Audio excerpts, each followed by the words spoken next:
Okay, we very briefly looked at creating Razor pages, and I want to go over sort of a little bit about the setup of ASP.NET and different aspects of it that we're going to consider in this class, and talk about the significance of that, and before we get into a little more about the details of Razor pages. So just to give you just a short little explanation. ASP.NET is Microsoft's server-side solution.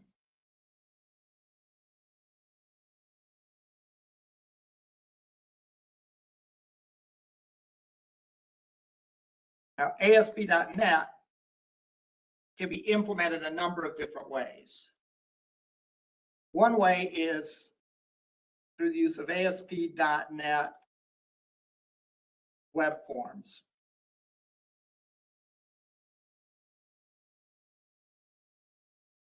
One of them is ASP.NET Razor pages. And one is ASP.NET Model View Container. And then there's a whole bunch of other subsets and subtopics under each of those. But for our purposes, we're going to consider this. This is sort of the older technology. You might see this in some installations if you were employed somewhere that had a system already. It's possible they may use that.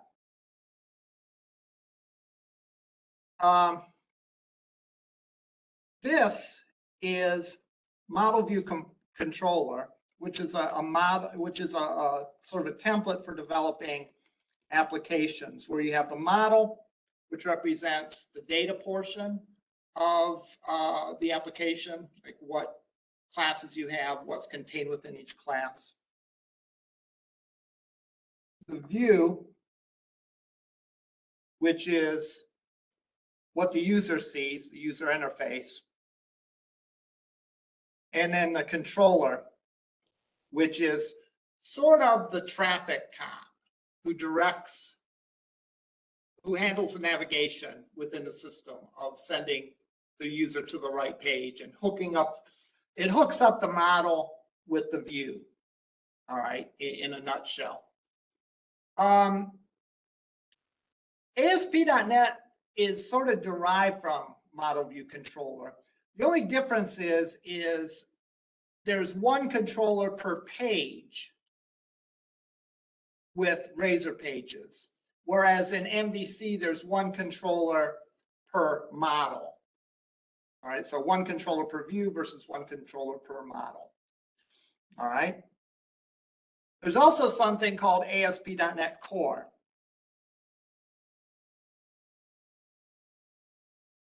And that is a way to handle data from databases and other sources, where we'll be able to create a model and have our model synced with the database. So if we make changes in the model and update the data, update the models, that change will be reflected within the database. So let's review creating one of these from scratch, and let's create an empty Razor page. I'm going to go into Visual Studio.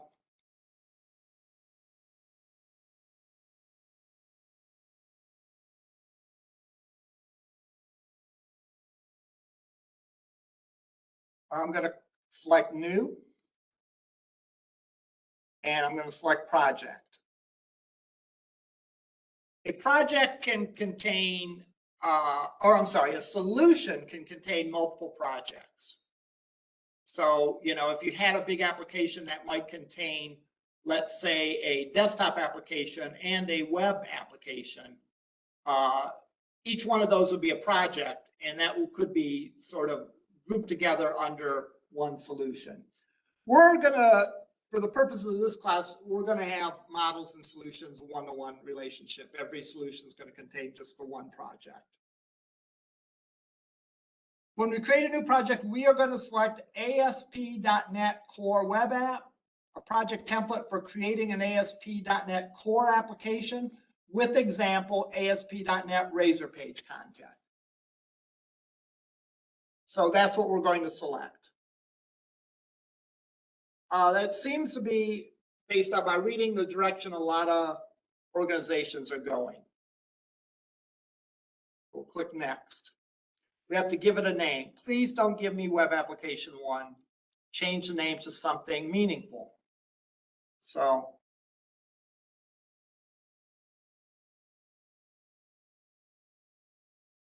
we call this Tuesday example, which it is. Here's a location where you can put that. For simplicity, I'm going to put it on my desktop.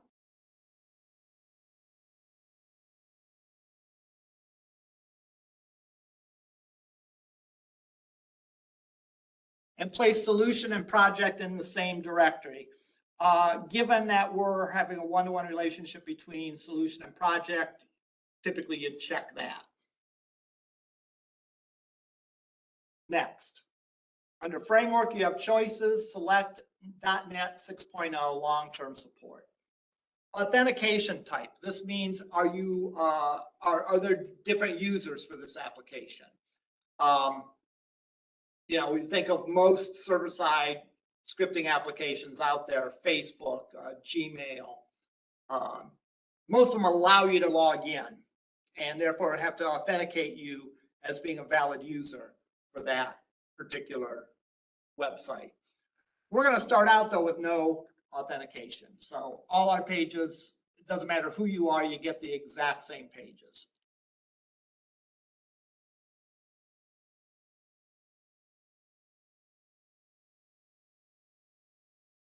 And we're going to click create, and we get a whole mess of files like we saw last week, but we didn't spend a lot of time looking at them.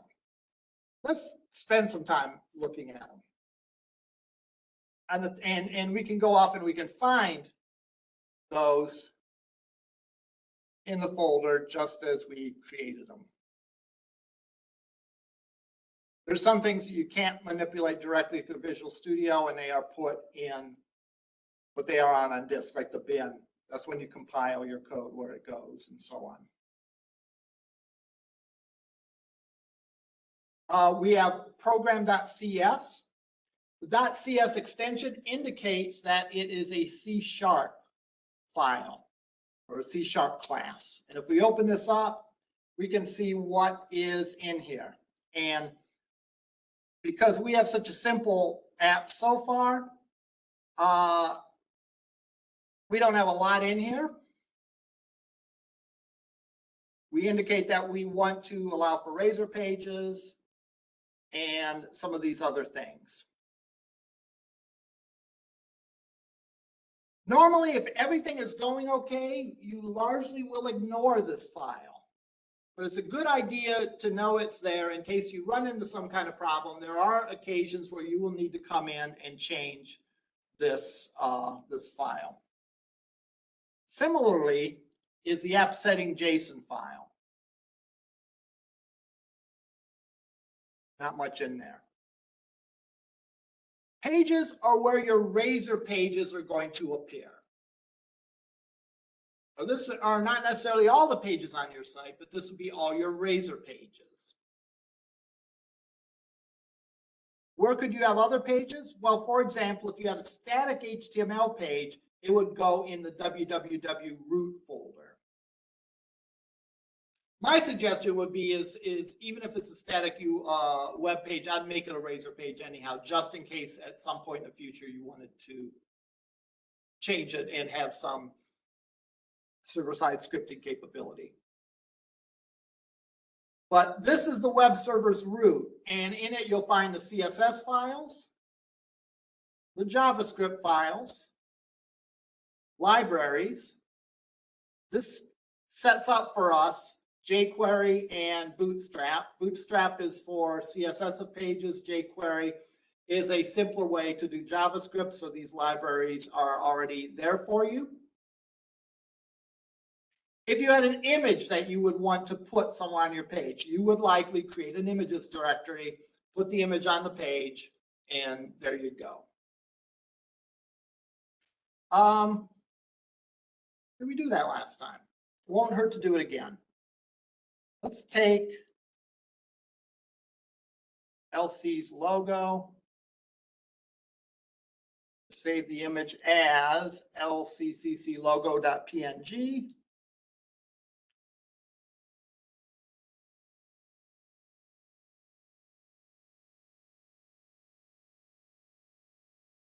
It's going to put it in www-root. Create a new folder called images.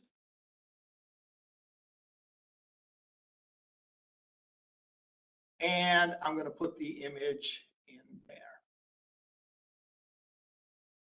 You could do something similar if you had a CSS file that you wanted to include, although there already is a default CSS file for you, though there's not much in it, but you can put code in there. Now, most of our coding is going to happen, at least to start, it's going to happen in this pages folder where we have our Razor pages. Now, we have, for each Razor page, we have a CSS_HTML file, which is an HTML file that can include C# code in it. And then we have a .cs file, which is the C# code. This is essentially the view. In other words, what the user is going to see. This is the controller. What happens when the page initially loads? And it sort of controls the action and ties together the model with the user view. So each one of these is going to have one of each. If you're going to make a static HTML page, like you will have to do for Lab 2, you could do it and just don't put any code in the index CSS_HTML page other than the default code that's already there. Now, these pages, if you notice, there's not a lot here. All right, notice that for the index page, it's only a single div. Yet if we look at the index page, there's a lot of HTML code. Where does all the other HTML code come from? Here's the image page. There's a navigation on the top of the page.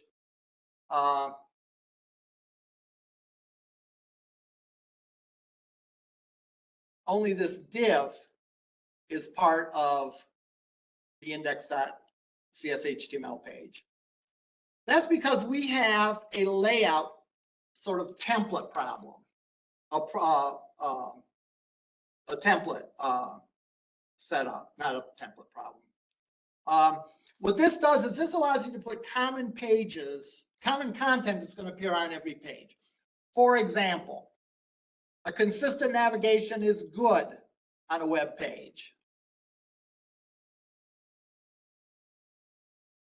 Therefore, it would be good if that only existed in one place, where we don't have to go in and every time we add a new link, add it to, add it to every single page, like you had to do when you were doing plain HTML in CISS243.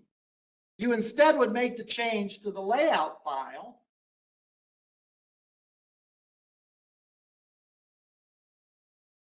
And here's our navigation, and we'll add one in a minute or so. And we can put that on navigation, and boom, it gets put on every single page.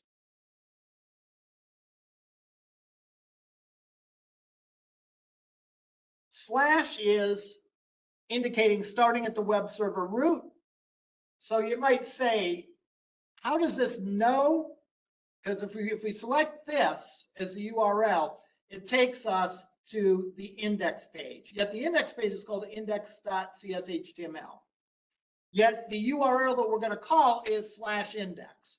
Well, those names that you put in the URL are mapped to the actual Razor page.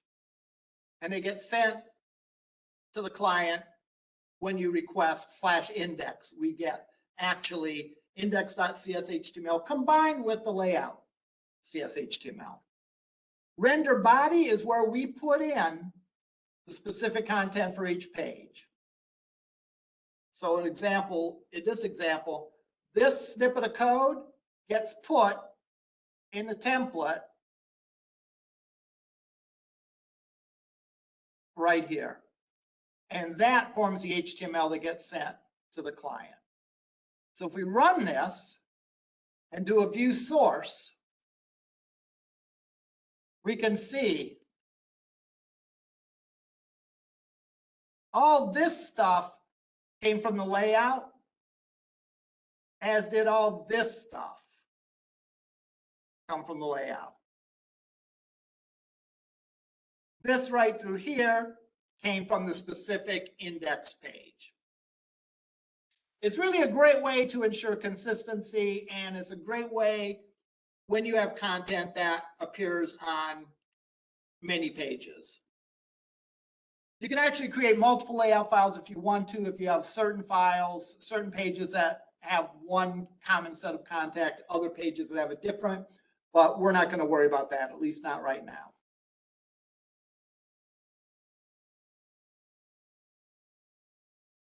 Okay, let's create a new page. So I'm going to right mouse on where it says pages. I'm going to say add. I'm going to say eraser page. And we can do this any number of ways. I'm going to say razor page using Entity Framework.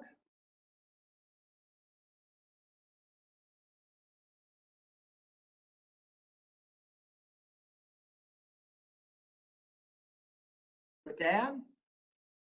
We got to give the razor page name, and we will call it LCCC. Template will be, actually, I didn't want to do that. Let's back up. I wanted razor page empty, my mistake. Add, pick razor page empty, and I can add, I could call it LCCC,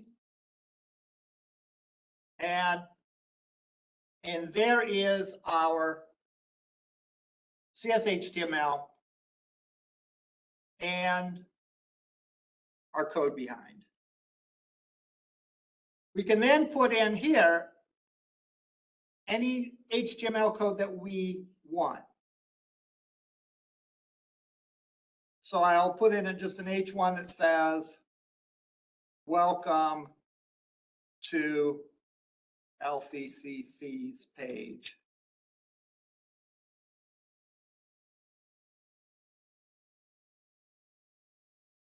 I can run it, and it's always going to take me to the root, but I can type in /LCCC, and because of mapping, it's going to take me and display that razor page. Let's add the image to it. Remember the image, we put in a subfolder called images. If I want to include the image, I can say, put my image tag.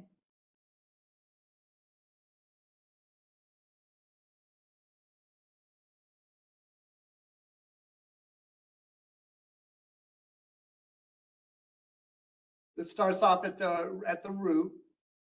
I can pick images. I can pick the file that I want to say. Remember to give an alt attribute.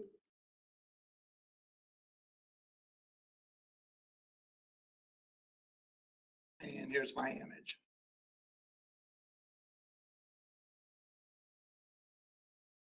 So we do this remembering that this is the web server's root. The razor pages are stored here. But remember, those razor pages are just recipes for creating the web page. The web page is going to act as though it is in the web server's root. Or later on when we create subfolders or one of those subfolders. So now we run this. And we can go to that page.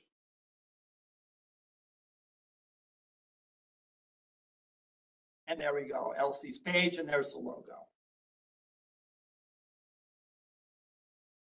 Now, one last thing. I shouldn't have to type in the URL or the path to it. It should be part of the common code that appears on every page. So that will necessitate a change to the layout page. And I'm just going to copy one of these links.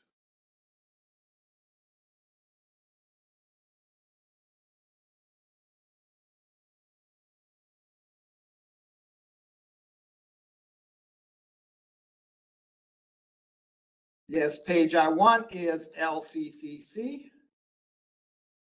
That's going to be provided nothing went wrong or whatever. That's going to be the front part of the CSS HTML page, no extension. And then I could create the link like this. So now when I run this, that change is made on every page. On home, on privacy, home, and there we go. So it's a common code. We can then update the site CSS if we want to do anything CSS. Now, this can be tricky because let's look at our layout page in more depth. The layout page has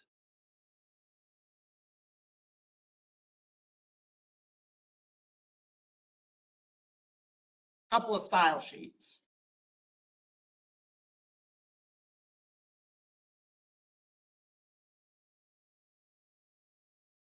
It's a Bootstrap one, and it has that CSS site one.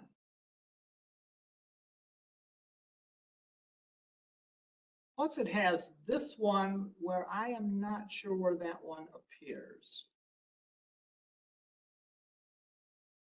Anyhow, let's not deal with that one. Let's go and deal with this one and put some code in here.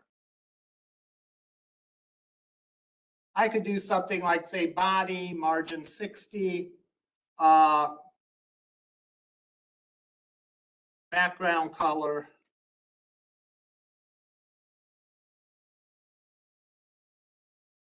yellow.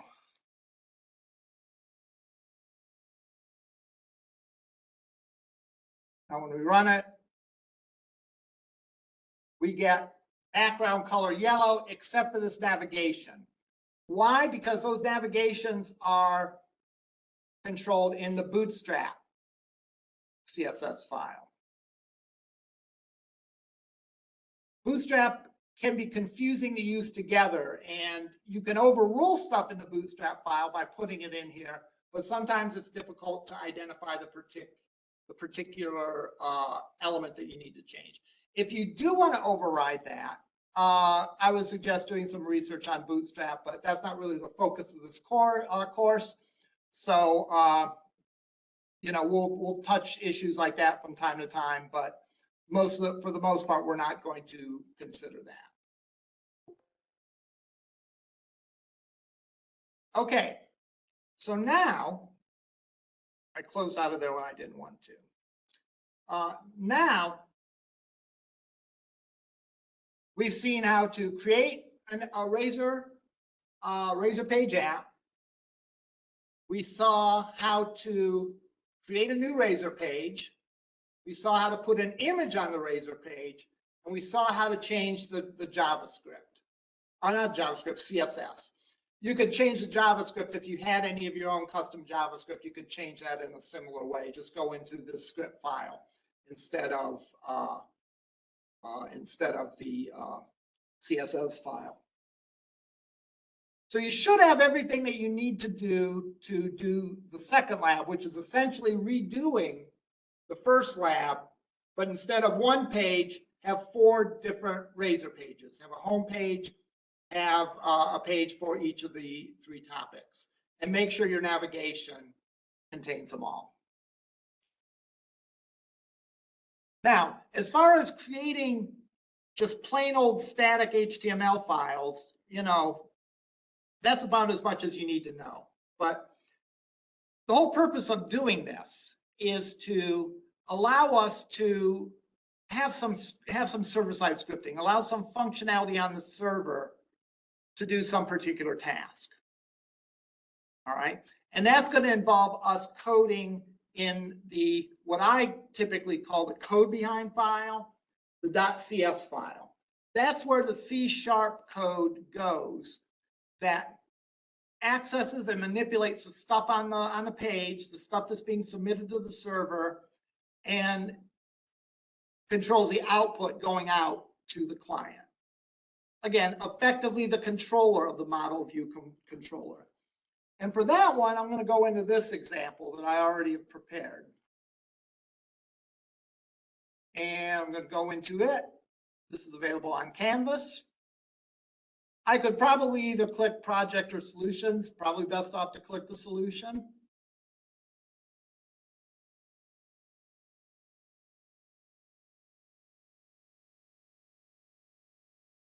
I'm going to close all these down and pick out the ones I want to later.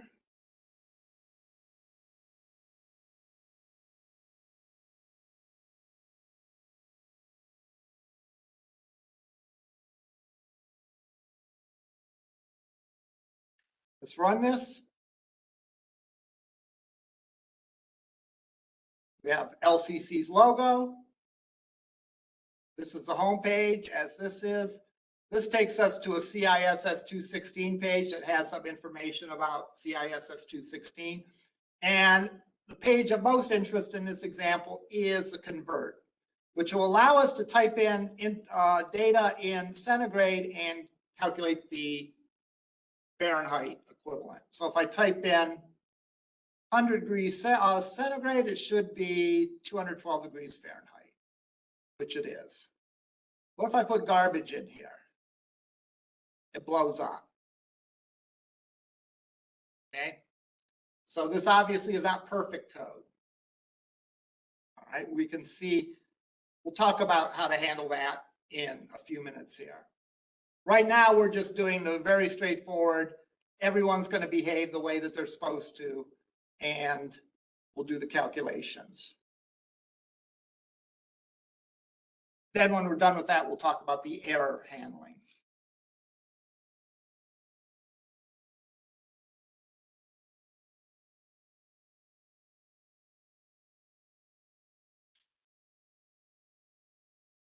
All right, so let's see what we changed.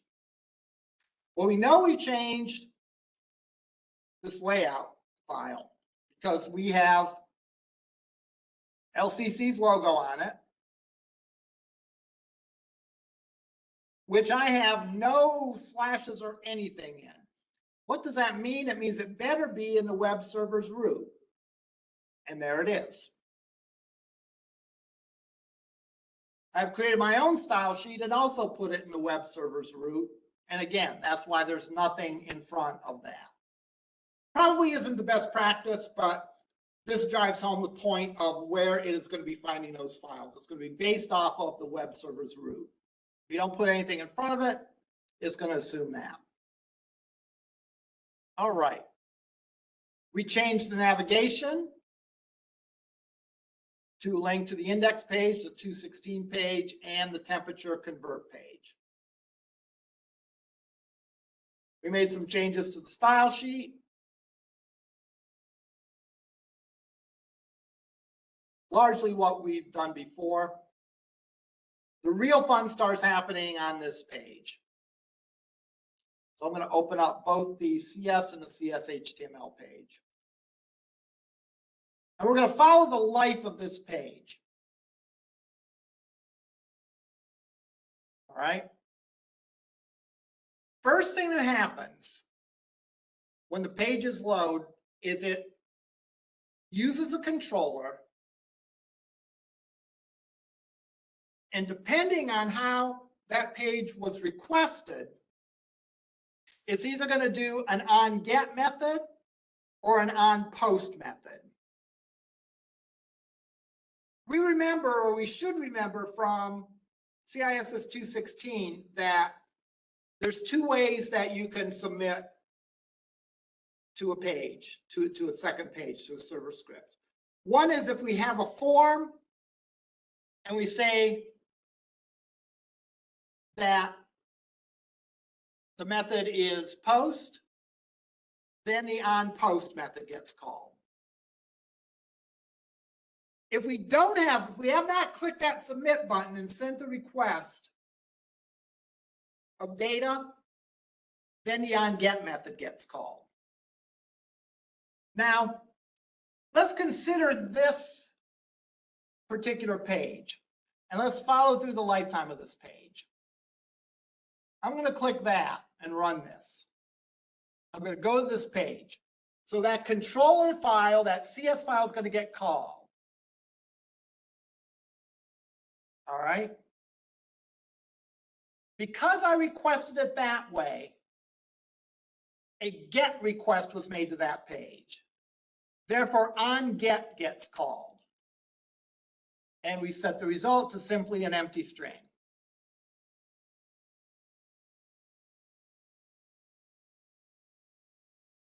When we key in the data,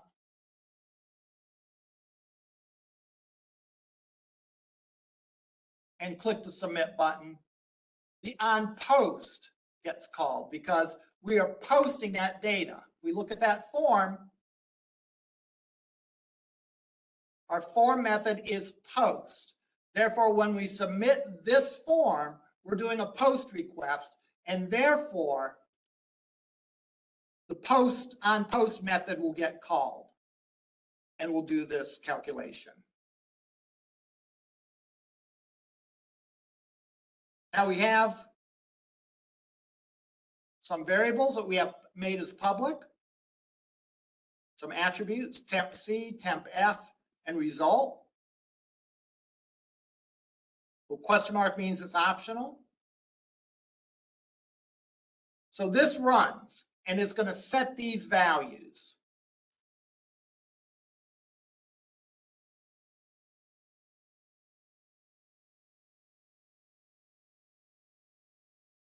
onGet when the page loads the very first time. Result is set to nothing. These variables by definition are set to 0. If you don't give it an initial value, a double has a value of 0. So we have these 3 variables here, these 3 attributes. We can use those attributes in creating the HTML for the page. So if we look at the CS HTML, we're going to see @model temp C, @model result. All right.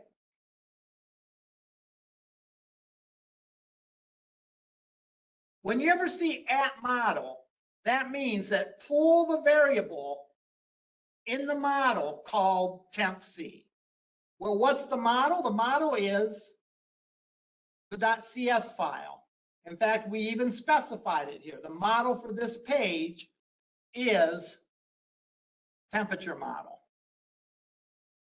which is this class right here, the CS file.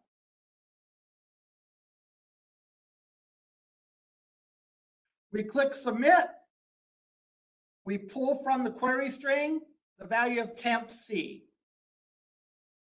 What is temp C? It's the name of that form field. So this pulls the temp C, the value from the form, and puts it in the variable temp C. This does a calculation. This concatenates temp F and the phrase degrees Fahrenheit to make for a better, make for a cleaner output instead of just outputting the temperature in Fahrenheit. Notice that there's no result the first time. Why? Because the first time it's a GET request, and therefore onGet is called.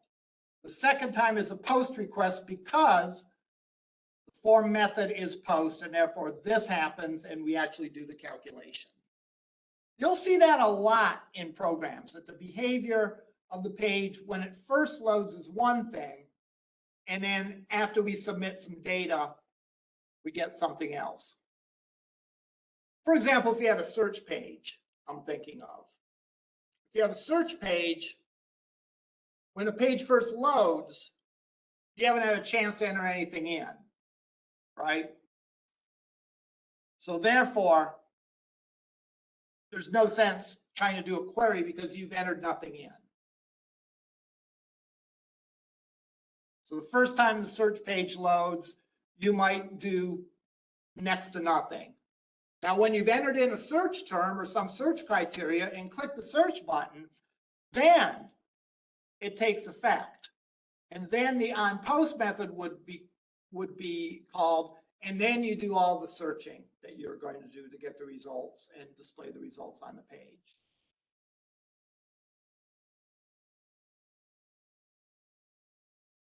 So let's break this.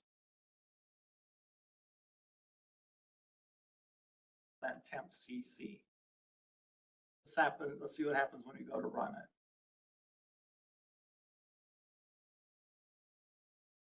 I think that's actually a good idea. It's a good idea for me to do in class. It's a good idea for you to do. Actually go and make mistakes. That's supposed to match what's on this page, but it doesn't. What? We get the red warning underneath it because there's nothing in the model called temp C, because I changed it to temp CC. If I go and try to run this, I get compile error. And these are relatively straightforward compile errors. These are anyhow. Temp model does not contain a definition for temp C. So it doesn't. It has for temp CC. So to fix it, and then it will run.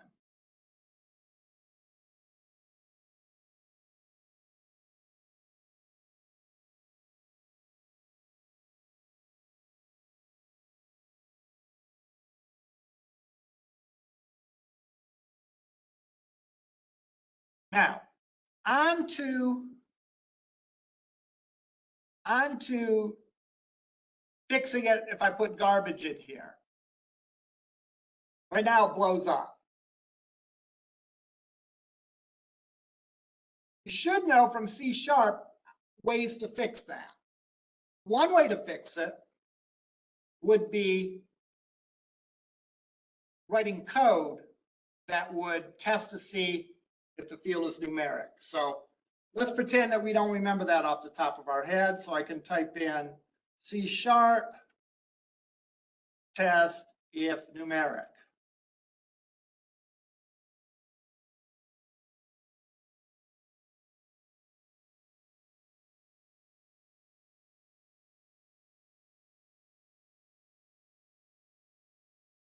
This will test if it's an integer.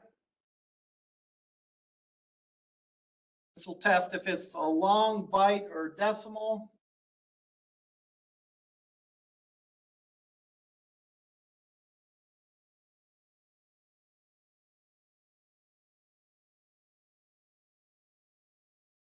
It actually doesn't seem like a lot of fun because there's a lot of things that you have to do it. I'm going to take another approach. I'm going to let it try to do this. And if it gets an error, if this convert to double doesn't work, I guess I could test to see if it's a double.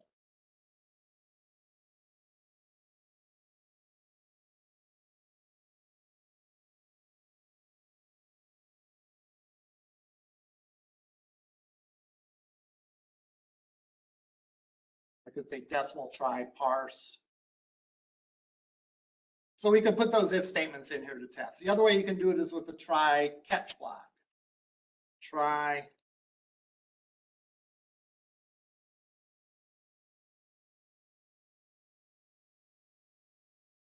if any exceptions are encountered,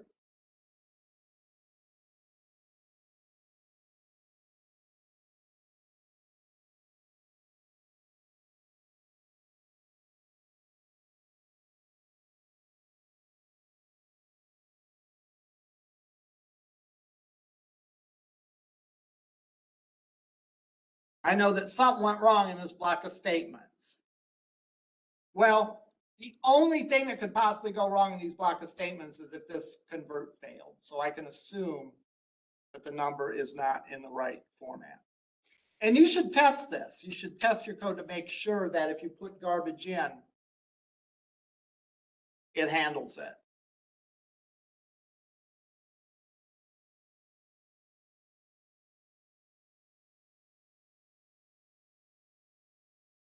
Give some kind of well-phrased question.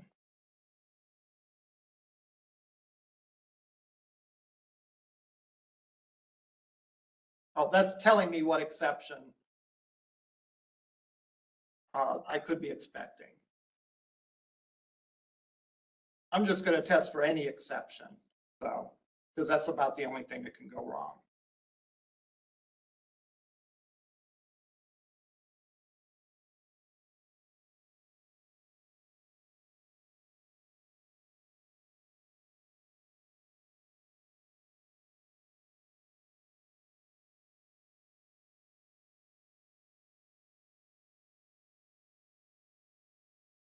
Okay.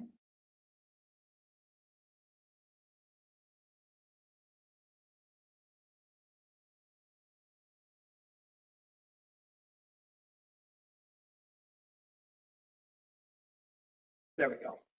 I click convert. If I put garbage in there now, it gives me that invalid answer. Remember that what the user enters into a form field is string data. So therefore, you need to test it to make sure if you're expecting it to be numeric, you have to test it to make sure that it is numeric. So let's sort of summarize what we have for this.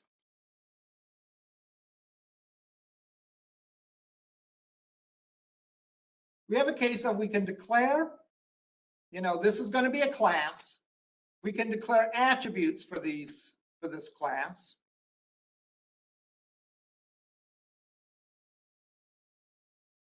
We can fill in those attributes in this particular case on the onGet and onPost method. And then those attributes are available to be put on our Razor page this way on the CSS_HTML. This is saying on the model, there's something called temp_C. And sure enough, here we go. On the model, there's something called temp_C. And therefore, I want to use that value when the page initially loads, and when the page is submitted to itself. That's why when we first run this page, there's a 0 in that field.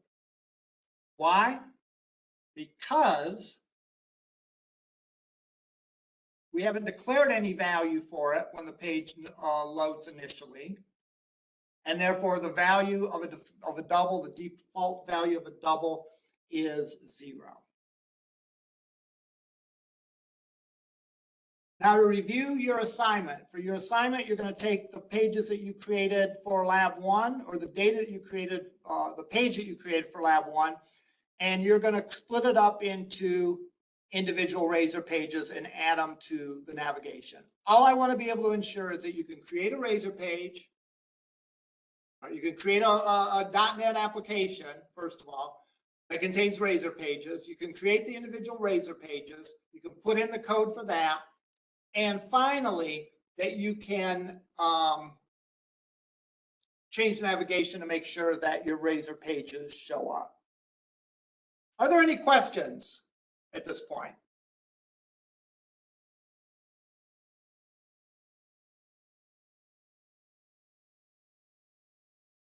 All right, well, that's all I had.